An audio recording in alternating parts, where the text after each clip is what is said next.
عمران خان کے آج دوبارہ ٹیسٹ کیے جائیں گے۔ شوکت خانم اسپتال کا 4 رکنی میڈیکل بورڈ کچھ دیر بعد چیئرمین پی ٹی آئی کا معائنہ کرے گا۔ سابق وزیر اعظم کو آج اسپتال سے ڈسچارج کیے جانے کا امکان۔ عمران خان پر حملے کی ایف آئی آر معاملے پر ڈیڈ لاک برقرار، مقدمہ اب تک درج نہ ہو سکا۔ پی ٹی آئی اجلاس میں واقعے کے 2 الگ مقدمات درج کرانے کا فیصلہ، آئی جی پنجاب کو فوری طور پر ہٹانے کا مطالبہ۔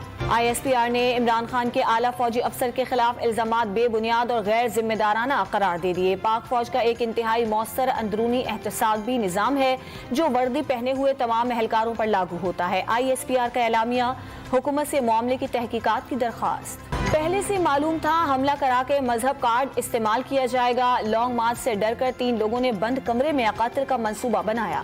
یہ کسی جنونی کا کام نہیں، پورا منصوبہ تھا اور یہ پلان کہیں اور بنا۔ عمران خان کا دعویٰ، ٹھیک ہوتے ہی مارچ کی کال دینے کا اعلان۔ عمران خان کو 4 گولیاں لگیں اور نہ ہی وزیر آباد میں کوئی دوسرا حملہ آور تھا۔ وزیر داخلہ رانا ثناء اللہ کا دعویٰ، چیف جسٹس سے بینچ بنا کر قتل کے الزامات اور عمران خان کے زخم کی تحقیقات کرانے کی اپیل۔ پاکستان تحریک انصاف کا آج شام 5 بجے تمام بڑے شہروں میں احتجاج کرنے کا اعلان۔ احتجاج کے مقام کا فیصلہ مقامی عہدیدار خود کریں گے، اسد عمر کا ٹویٹ۔ برسوں سرکار کی خدمت کرنے والے پینشن سے محروم کے ڈی اے کے ریٹائرڈ ملازمین اپنے حق کے لیے دفاتر اور بینکوں کے دھکے کھانے پر مجبور۔ حکام نے پینشن حکومت سندھ سے ملنے والی گرانٹ سے مشروط کر دی۔ پشاور میں موسم سرما کی پہلی بارش، سڑکوں پر پانی جمع، سوات میں بھی بادل برس پڑے۔